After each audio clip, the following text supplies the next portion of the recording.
Peuple congolais, naye lisusu, Painabino, combattant, combattante, résistant, résistante. Naye pour la période autokoti, ezali période ya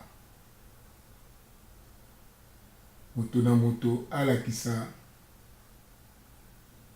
bolingo naye na mboka Congo. Ezali lisusu tango tolala pongi te, yali toloba tolakisa ba tactique, ba technique na baye bazali sur place na mboka bako kosala face na bitumba oyo po bazali maboko pamba, mais volonté na bango de mutu ekolongisa bango. Mayele tokopesa bango soki balandi yango bakoki mpe kosan sortir nango.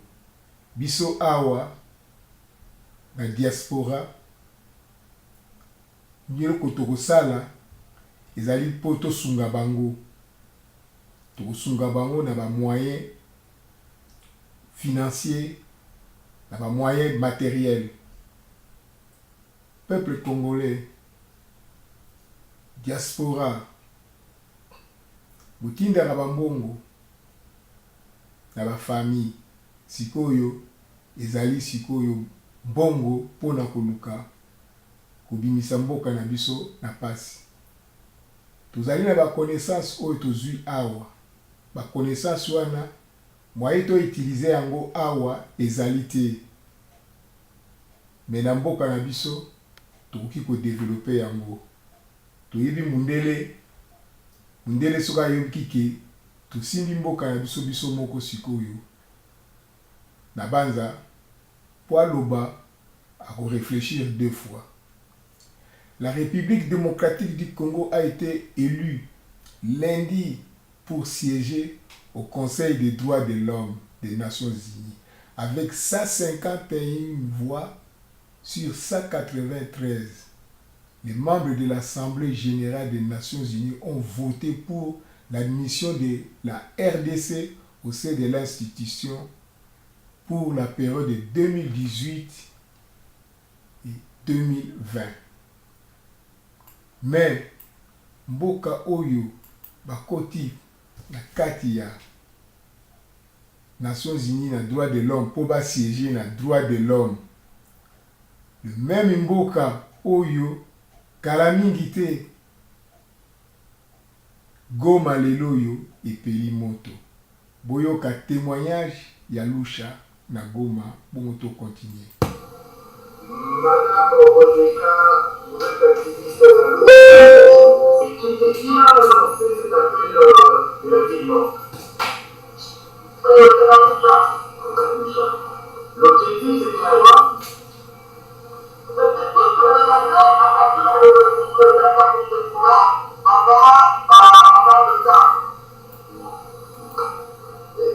Pourquoi vous étiez tout normal? Parce que vivant, ça n'est pas des manifestations, aucune marche. Qu'est-ce qui s'est passé?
peuple congolais bomoni tant que Niki allait azalaki na Congo,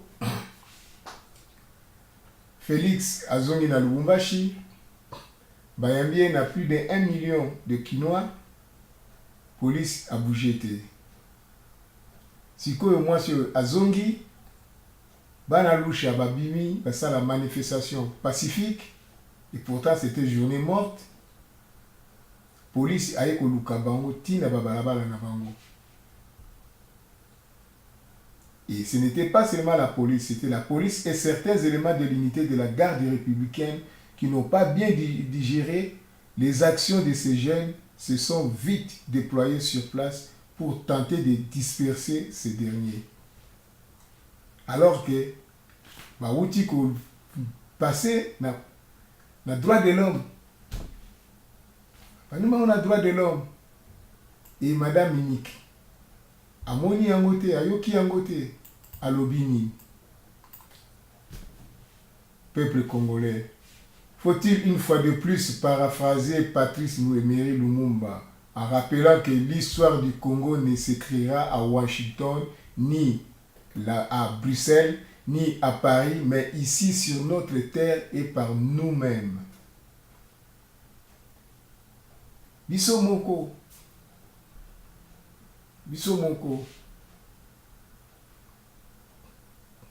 Baloba mutabota maka bien, ayaka ko changer par nature.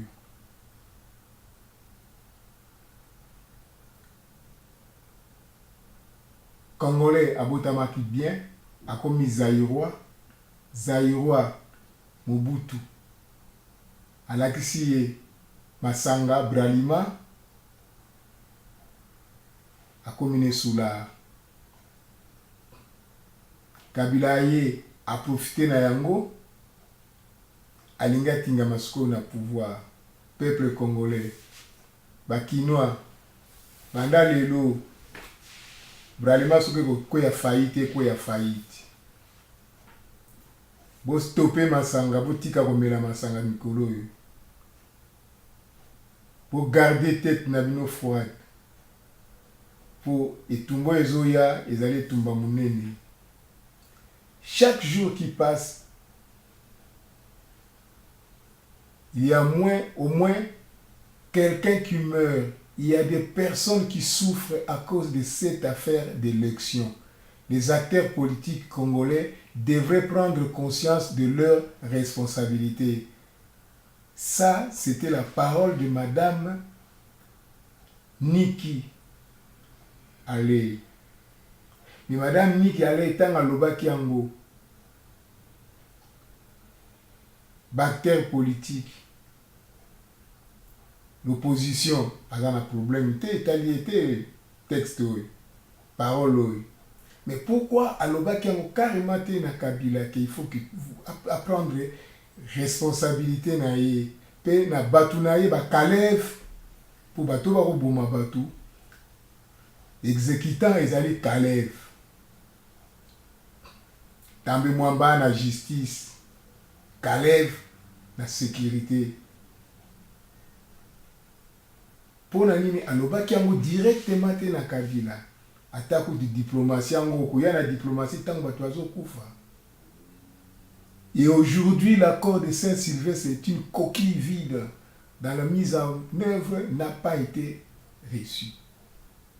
À cause de la volonté de la majorité à maintenir l'actuel président aux commandes, même après l'expiration de 12 mois de transition, tel que convenu aux discussions directes.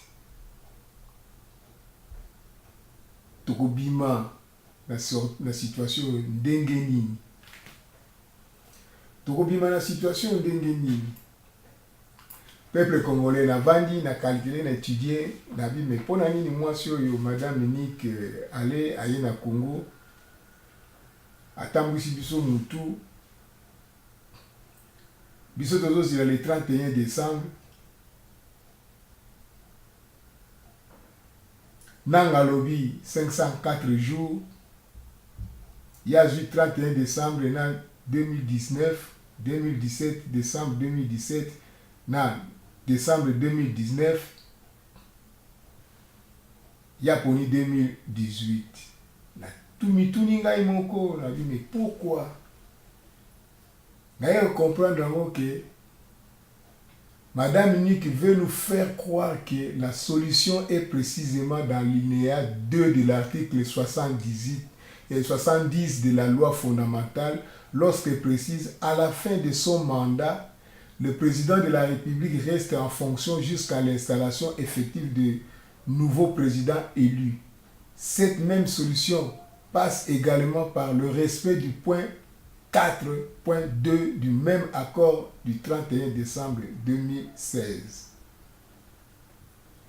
Et ensuite, quand un accord ou le 31 décembre, évêque na bao balai kuna baiko bakisa dimango susu couper avantage ni susu. Les parties prenantes conviennent de l'organisation des élections à une seule séquence présidentielle, législative nationale et provinciale au plus tard en décembre 2017. Au plus tard. Toutefois, le Conseil national de suivi de l'accord et du processus électoral, le gouvernement et la CENI peuvent unanimement apprécier le temps nécessaire pour le parachèvement des dites élections. Voilà, là, vous comprenez, ok. Pourquoi Niki a 4 points en 2.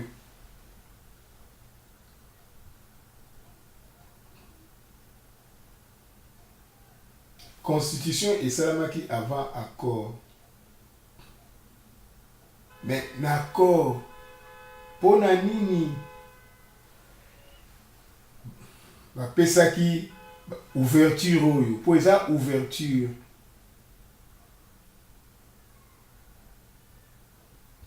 Ils allaient ouverture. Alors, il a joué et Sikawana. Peuple congolais. Tozoloba, il faut to landaka. Raison ni na kati pour nous bunda bien, il faut y avoir ennemi na yo, position na ye, force na ye. Ko négliger force ya muninga te pour moni nzoto mike o lobike na robeta ye. Keba kekele oko gumba ndenge so lingi soko tikia we ko telema. Mais baoba, ce que vous pouvez payer, ce que l'ali, écoutez, ma souté. Ou la pas écoué. Mais quelqu'un vous là, écoutez les mains. Peuple azali kekele. Peuple congolais na moni, et si kawanande, et pesaki, moi la moi suwana. Idée pena courage ya koloba devant Kabila, devant opposants, mais toutefois ils allaient toujours un avantage ya Kabila. Ce qui est loyo, le président élu à monanité Kabila Kovanda wana. Donc en 2018, ce qui tout comme en 2018, toutefois le Conseil national de suivi de l'accord et du processus électoral, le gouvernement et la CENI peuvent unanimement apprécier le temps nécessaire pour le parachèvement des dites élections. Donc à chaque fois, il faut CENI, le gouvernement, il faut pas s'engager.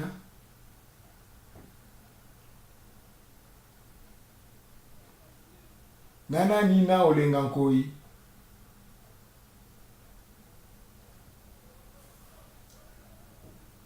Et toujours, on va nous compliquer, kaka. Peuple combattant, peuple congolais, combattant, combattante, résistant, résistante, comptons d'abord sur notre propre force. Ignorer pour libérer notre cher pays, le Congo, de l'occupation étrangère néfaste. Dans cette grave crise congolaise, provoquée par le refus de Kabila de respecter la constitution en quittant le pouvoir, les Congos ne doivent plus accepter comme les enfants de cœur les mêmes arguments fallacieux de l'année passée qui ne tiennent compte essentiellement que de la position de la fameuse communauté internationale, notre bourreau, qui nous oblige de négocier avec le responsable du chaos Kabila et de craindre de la super force de nuance de Kabila. Il y aura la perte considérable des vies humaines et régression économique. En ignorant l'appréciation du résultat de cette orientation macabre qui imprime davantage les empreintes de l'occupation de notre pays.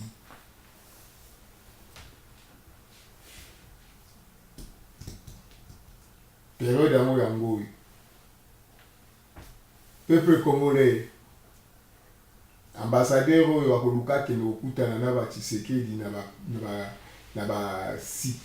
na limete na ba siège na banini bobamba ye mabanga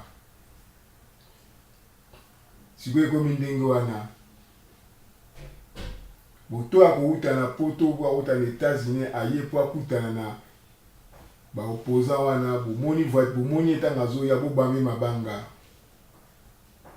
eloko su ya respect toza nango wana ezali te po bakoya kolekisa biso l'air Kabila kovanda kaka wana sikoyo tokóma na esprit ya loma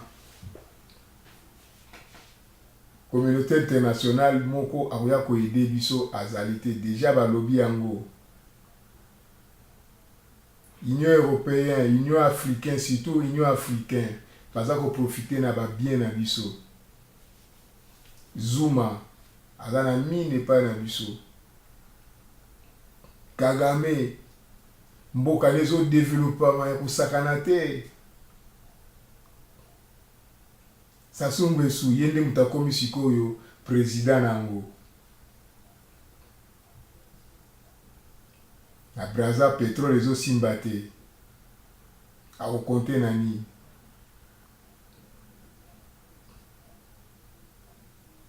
bachinois oyo baza na Congo bazobetaka bacongolais bosala bango sikoyo bayoma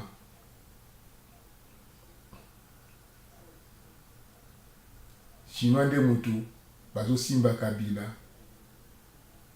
po bazwi ekonomi nyonso tu ya Congo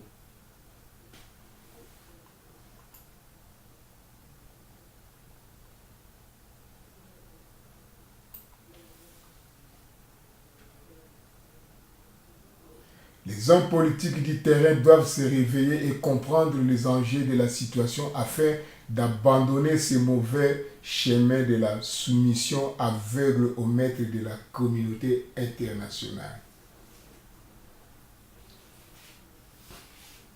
Tala elongi ya Félix, tala elongi ya Kamere, tala elongi ya Madame Bazaiba, bozana ba photo nango o bakangaki na Niki. Tala bilongi na bango okomona ngo bien que bato yo bazali satisfait te. Mouvement bakendeki nango tant bazo bima bazalaki dessus. Mais comme il y a les communautés internationales et les États-Unis, moi il va se soumettre, va discuter égalité. Mais tala bilongi na bango bo comprendre yango ke bazalaki dessus. Mais tala Kabila tanga yambaki ye azali souriant. Et même aye ko bakisa ke ce n'est pas les États-Unis mutu bako organiser ba élection présidentielle. Po ba yebi ke bako sala G mutu moko akoya ko déranger banga ko zala te.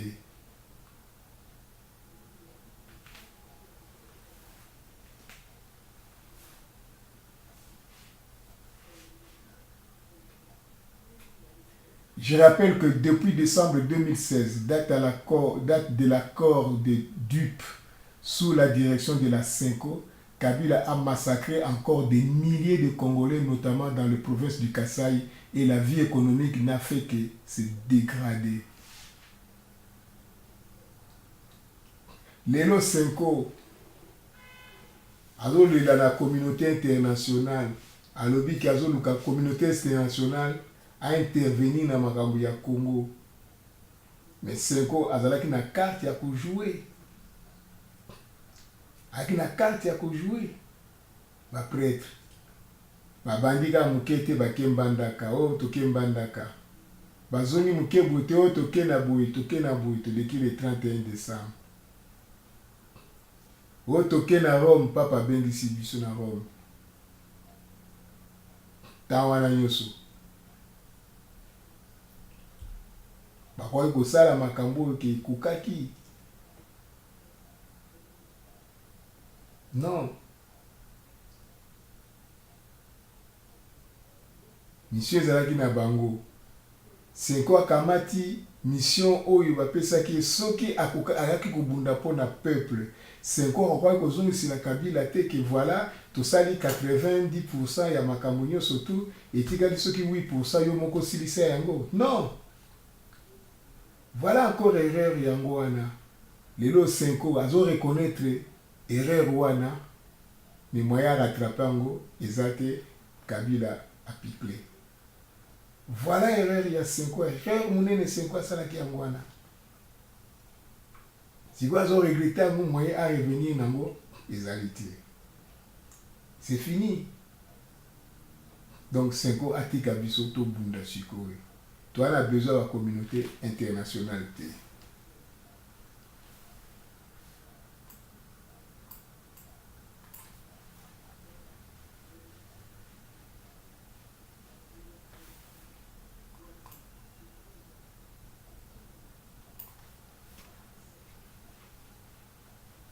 Par ailleurs, Kabila n'a pas organisé les élections prévues par cet accord. Alors, au lieu de taper sur Kabila, qui ne respecte rien, même pas sa propre parole, la communauté internationale revient à la charge à la fin du glissement d'un an encore un an accordé avec le même discours de l'année passée. Négocier avec Kabila, non. Et non. Madame Ni a payé sous un an. Et bango, vous aurez un moyen pour passer un an. Nangalobaki 2019, Tokokota 2019. En 2019, il faut voler le diaspora zali monde entier. Tozali Topanzana. Diaspora zali na bana na biso. Bakoma pe ba majeur.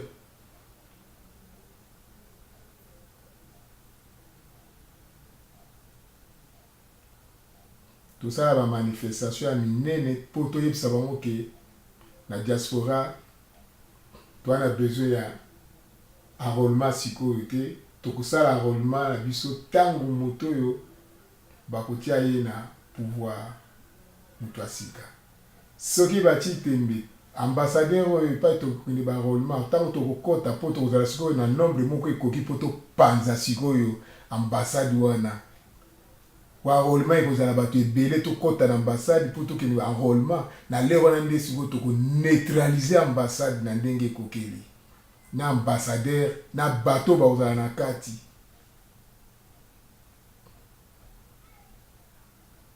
omoni makambo esali lelo na Goma bapeti wana bapolisier babomi 2 bango mpe babomi 2 donc sikoyo tokomi na technique na bobomi biso mpe tobomi peuple congolais c'est ça.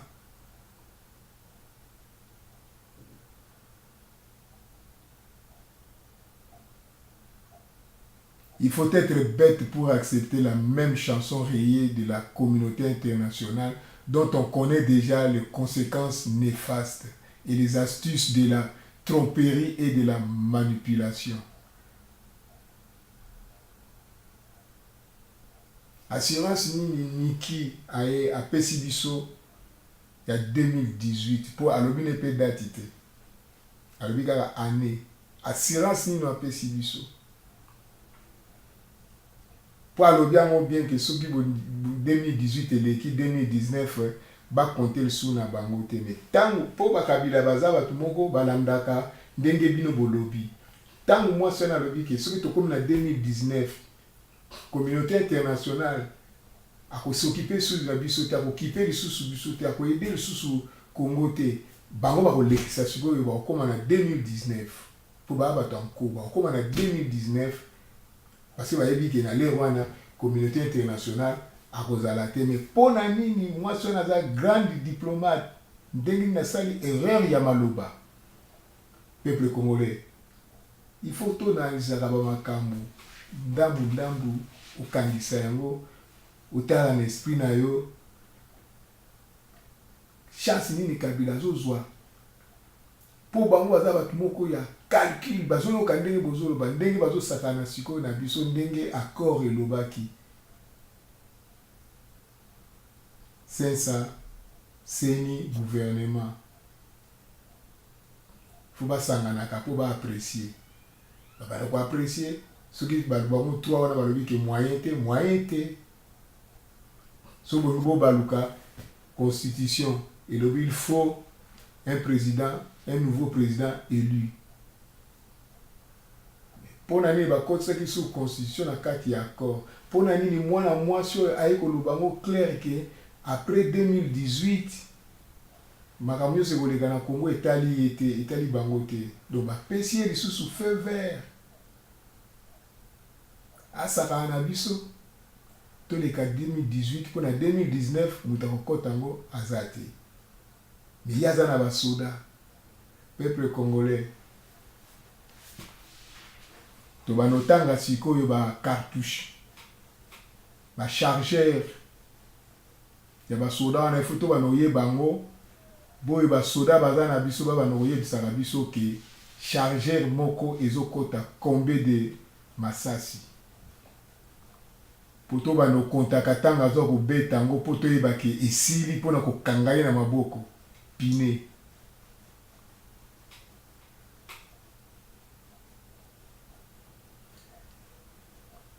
Notons bien que les envoyés spéciaux des États-Unis avaient déjà effectué 40 voyages au Congo l'année passée sur ces dossiers sans aucun résultat. Sans aucun résultat.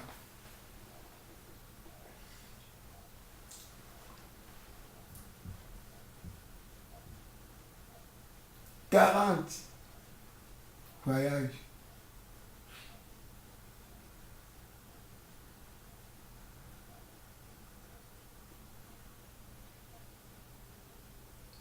N'oublions pas aussi que le responsable de la maison civile de Kabila avait déclaré l'année passée, les Américains, nous, le pouvoir, avaient déclaré l'année passée, les Américains, nous, le pouvoir, disent une chose, et vous, opposition, ils disent autre chose. Mbeli aminomi bale. C'est-à-dire, nous, Mbeli aminomi bale. Côté opposition ndenge mususu tete ko aider bino bobanga te Kabila ifa kende tout ça là côté Kabila non yo vanda wana biso na ba opération na biso mission na biso na nécessité zala wana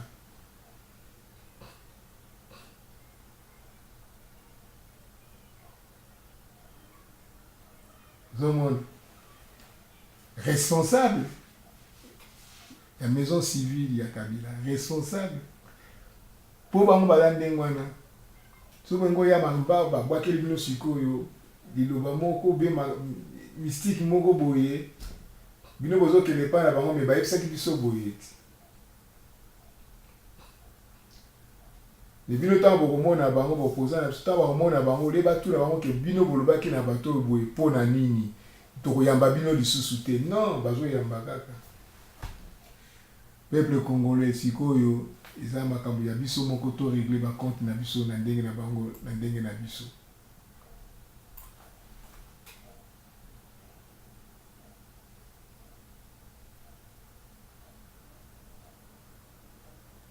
yama nazo mituna question oyo peuple beau répondre ngai sur beaucoup répondre ngango vraiment Kabila est-il plus puissant que Mobutu,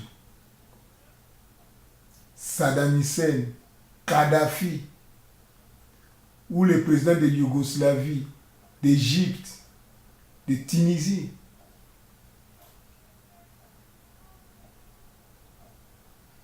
que les Occidentaux avaient chassé de pouvoir. Occidentaux, Bengana bango, Kadhafi, Boma bango, Mubaraki, Yewana Lazo, Yako Samba na mbetu ya hôpital. Ben Ali ya Pumbuka Kenda. Yougoslavie, c'est ce qui va tomber, va bomber la population, le peuple. Est-ce que Kabila l'équipe va makasi? Non. Soyons alors consistants, vigilants et raisonnables. Kabila za maboko pete. Ado pesa atala te. Donc mutandenge wana bukolongole ndenge ni.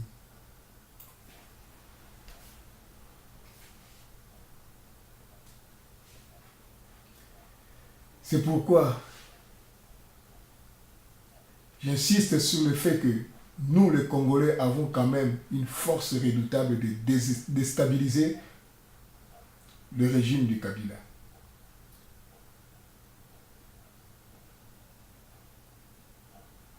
Des intérêts de ces lobbies mafieux, commanditaires des tueries, de l'affaiblissement économique et de l'occupation du Congo. Nous, les Congolais. Mais, ma doute, l'hésitation, ma contradiction, ma zizanie, yango nde mutu ezo sakana na biso. Yango nde munguna ayebi yango ke toza nango.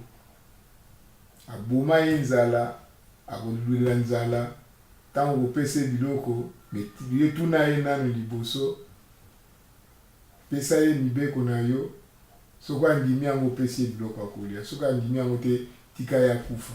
Mais na dernière minute, akolinga okufa te, akondima kaka iyo. Tozomona yango, même la diaspora, mingi bakotaki na diaspora mpona koluka mbongo mpo bazonga nango na Congo. Siko ntango diaspora siko mbongo ekomi pasi mpona kozwa yango, mpo liboso sheke akobetama, pimbu ezotekama.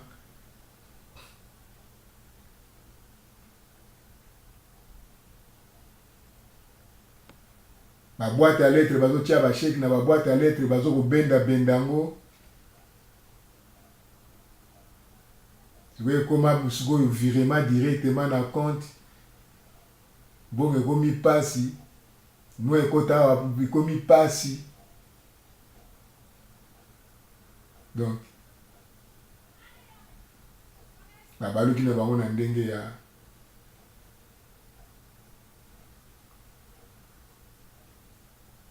ya zizani, ya trahison. Comment yo mutu lobi ozalaki na langage boye, lelo komi na langage boye? Non. Peuple congolais, toza na problème makasi, mais il faut to analyser pour to comprendre yango.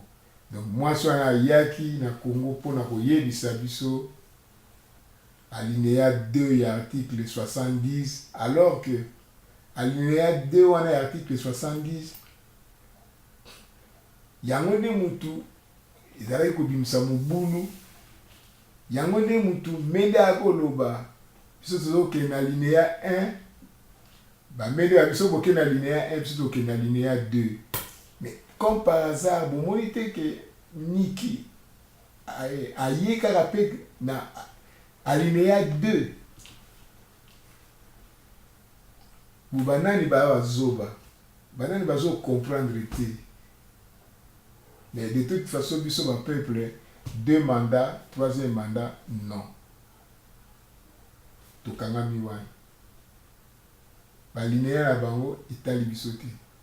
Pour constitution na biso esalamaka mpona ba rebelle. Esalama mpona biso ba citoyen te. Pe constitution na biso esalamaka na Belgique, esalama na Congo te, na ba juriste na biso te, ba congolais te. il y a les constitutions salama na Belgique. Louis Michel, bango nde mutu bazosimbi ba richesse ya mboka na biso famille na ye wana. Bango nde mutu basala ba constitution wana soko tali yango bien eza constitution basala yango pona ba rebelle et calmer ba rebelle.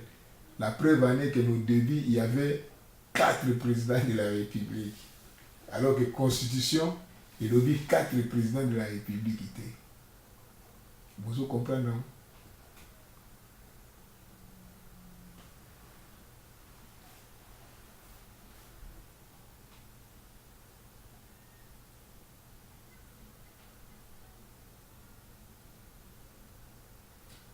Les fausses sanctions de la communauté internationale aux hommes de Kabila et pourquoi à Kabila qui vit sans souci d'argent avec ses 25 milliards de dollars américains volés au peuple congolais n'est pas sanctionné personnellement.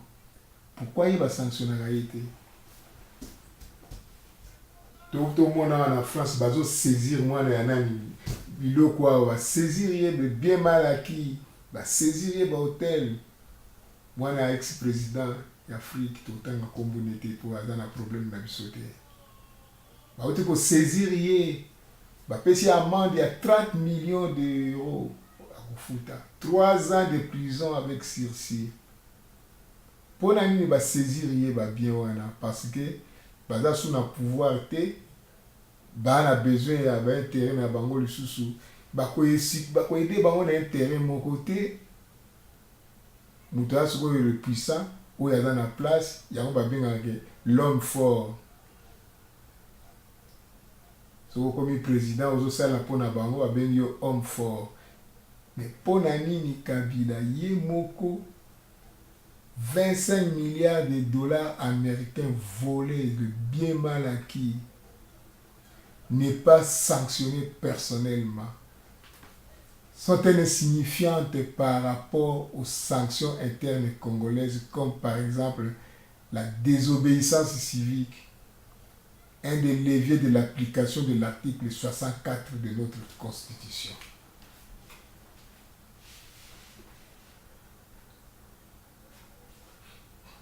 Peuple congolais, surtout le but qui est la désobéissance civique, ils ont tant de sa Kabila. Ils attendent au pesa Kabila parce que tant qu'il y a désobéissance civile, c'est-à-dire beaucoup fout à m'importer, beaucoup fout à régir de maïté, beaucoup fout à courant, mais Kabila au katabino courant, au katabino maï, il s'en fout. Ouais, on va poser ça maï yaga kayo. Courant contre les cadres dans la katana, moi donc tout ça message dans ma bougie, dans ma bani tout ça, mais maï, ouais au katamaï. Au katabino mai donc pour ngai désobéissance civile wana ils ont tina mon côté to kotaka directement dans l'article 64 bomanga na bomayo to bomana histoire ici là la désobéissance soit les a sous toi attendre ngo peut-être so comme octobre donc c'est que opposant na biso ba yebaki yango bien que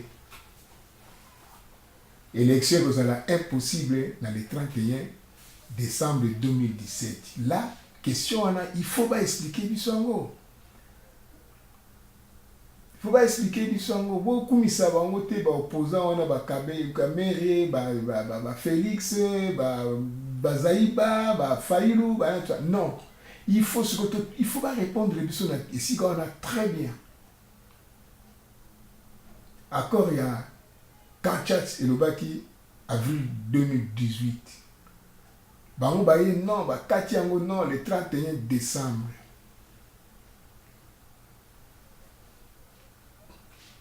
À un moment donné, comprenez que vous savez le 31 décembre est comme impossible.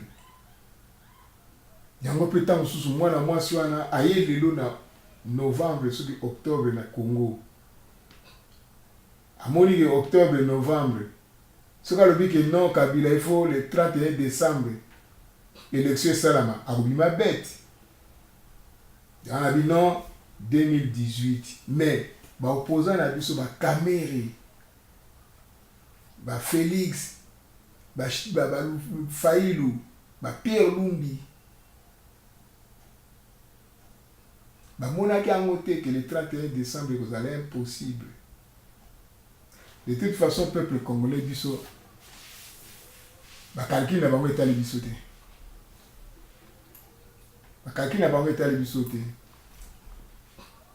Pour l'élection wana eza kaka bango te mpona bango mutu bakogagner élection ou bien Félix ou bien banani. Non, élection ntango tolingi tika élection esalama, donc bacandidature ekokota. Diaspora, c'est le moment qu'il faut se préparer.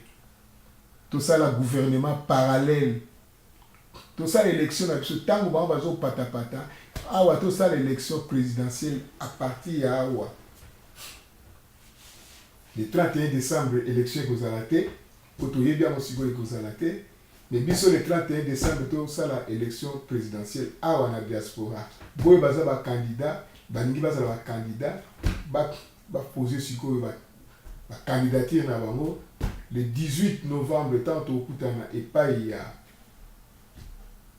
au kecha na Belgique na ko suggérer yango to ko la comité ya élection électorale bo ba candidat ba proposer ba candidature na bango tout à la siko ba pesa ba projet na bango si projet topona pour élection à comment vous allez libre et transparence.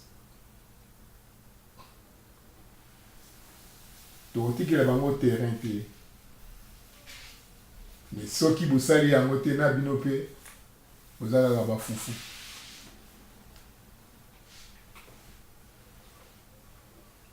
Seuls les hommes politiques conscients et patriotes qui doivent organiser les actions méthodiques.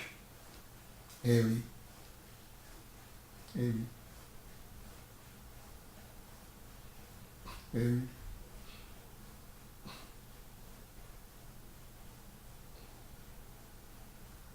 Ah oui. Les hommes politiques conscients. Parce que dans le Congo, tout ça, il y a des hommes politiques conscients. C'est ça la question. Tout ça, là-bas, tout ça va pleurer. Homme politique qui peut avaler à Bambongo, député, et puis que mandat na bango ici là.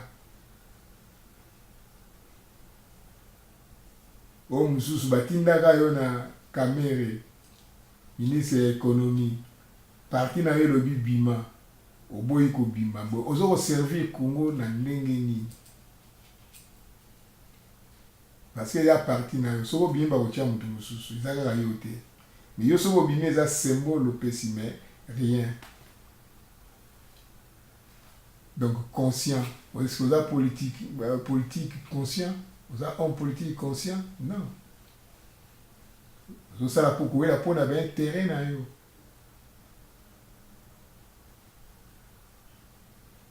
Seuls les hommes politiques conscients et patriotes qui doivent organiser les actions méthodiques, concrètement adapter et lancer un appel pathétique et vibrant à la population pour exécuter des plans d'action de libération. Voilà, donc seul Moutazarana Voawana Ezali Mwanaseni. Pour cela, lobby, Ozoka, Lokito, ils ont réagi na bongo na yo. Mais si les lois sont gazali, sont koufa, tu éviter. Tu éviter. Avant Mwanaseni, il y a qui Lumumba. Soka lobby au kike ekoti yo. Après Lumumba, il y a qui Mobutu. Après Mobutu, il y a Mwanaseni kana oka voix ya guerrier we ezo benda mutu etindi yo na nzela yake na défendre mboka na ngai so na okufa na kufi. Kabila le père voya ba mourir pour asatika kana politique kana comme homme d'affaires ba soulard ba makambo belé mimena masanga pamba donc ba Kagame ba yeba ga bien que c'est un soulard donc tout tchaye wana batie wana ba yeba ki peut facilement ba bomber ba bomber ba barrer c'est tout.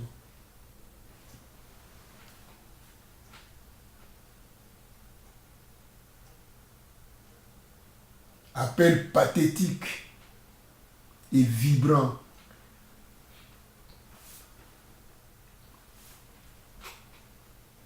Tout va avoir voix vibrante, donc peuple congolais, réveillez-vous.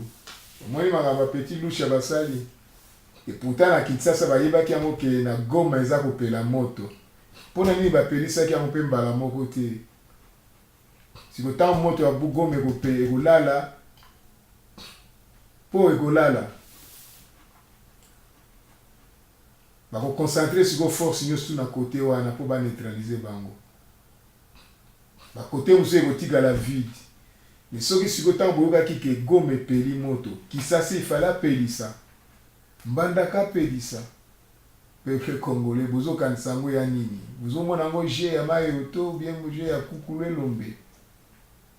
Révolution ya ngwana, et pas il moko sur peli moto partout. Il fait pela. Que les hommes politiques n'aient plus peur ou besoin urgent des postes ministériels. De toute façon, la date où Tokomi Sogo a accepté le poste ministériel ou aller Nyama. Vous allez Nyama. Ogozwani. Suivez la volonté du peuple souverain et mettez-le à la contribution. À la contribution. Mettez-le à la contribution. Surtout que nous sommes mûrs et prêts à découdre avec la police et l'armée cette fois. Oui, cette fois c'est comme ça. Il y a une preuve na Goma. Des policiers vont le couper na Bozoba. Na Bozoba. Botiki ba famille na nos pauvres malheureux pauvres. Même l'État occupé par moi. Combien baza le là wa les balles va kufa na bitumba. Na ndenge wana combien oyo babomaki na zando wana Kisasa. Na ebite ti lelo na base bembeneza kuna. Kimbuta pesi moingo autant ou kuna ka longoli autant ou kuna tisa ti famille ezui rien. Mais bino ba policier bozo mona ngote. Bozo mona ngote. Vous avez exécuté par ordre mal donné. Vous avez un policier, vous comptez l'école de police ou pas? Et puis vous n'avez rien. Beaucoup de fois, ce que vous avez dit, il y a pitié dans les athées. Pitié dans les athées. Si vous voyez que les policiers sont dans le quartier, vous voyez que les policiers sont dans la boutique.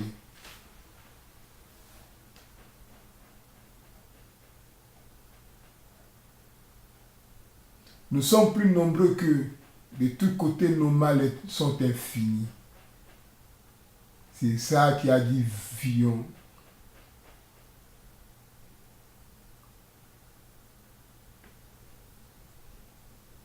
Chimède. Oui, histoire wana.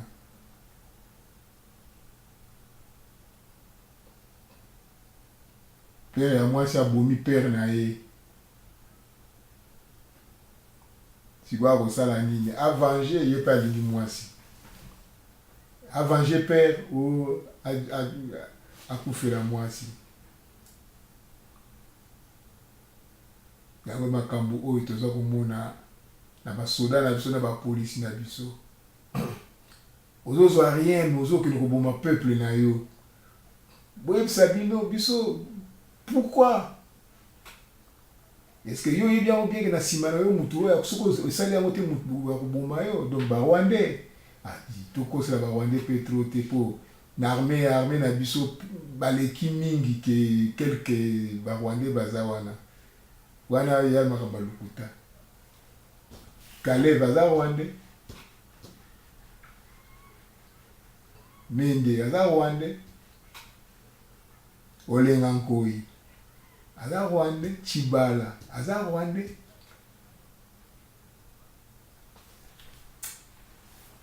Peuple congolais, il faut tout comme à la mesure que vous trahissez tout bomio. Ce qui est comme un esprit wanate moyen te. Bato peu so ata kabila ke ba msuba roya ba linga suba sala ga biloko wana. Il faut sigo esprit changer tout fungola miso.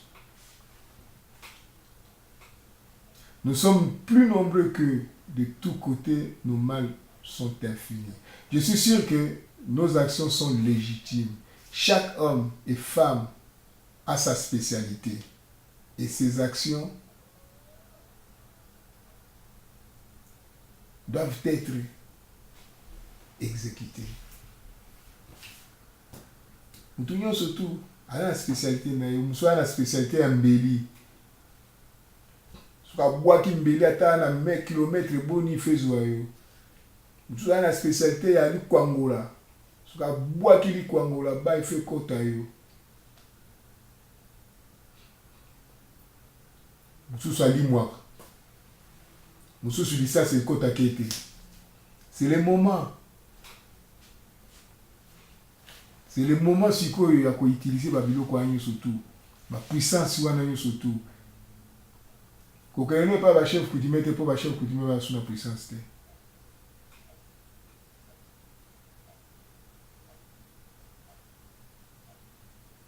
Toyebi ke soda moko na cartouche na chargeur na ya kozala na dimbuma.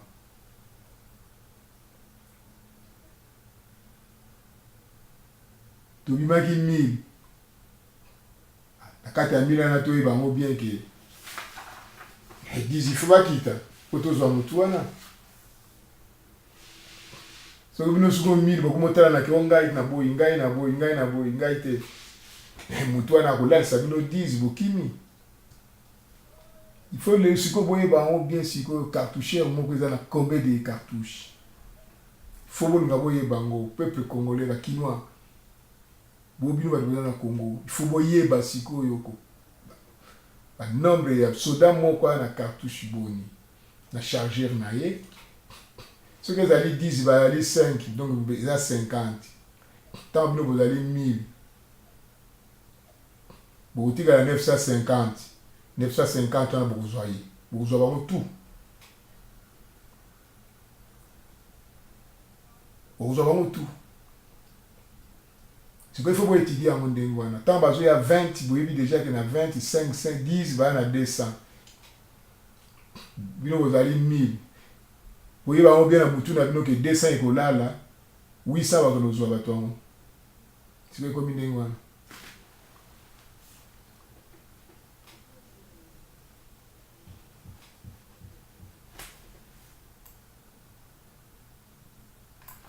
Voilà un schéma réaliste comme réponse au rapport de force que nous impose Kabila et ses alliés internes et externes. C'est une des meilleures stratégies permettant de négociations sérieuses et uniques le départ inconditionnel de Joseph Kabila à la communauté internationale. Organisation qui pourrait peut-être s'occuper aussi des Hitler africains. C'est un Hitler africain. Y compris et surtout Paul Kagame du Rwanda. Yé tokozwaye kaka tandele. Problème réalité. Tokozwaye. Mais question mo na la retourna siko tango bitumbe bimina ba petio na goma ba roboma bango. William Ameri si sa mairie ya kutumba aza wapi. C'est le moment etango ya zumona babilo kwa na c'est le moment ya kota siko yo attaquer. Aza wapi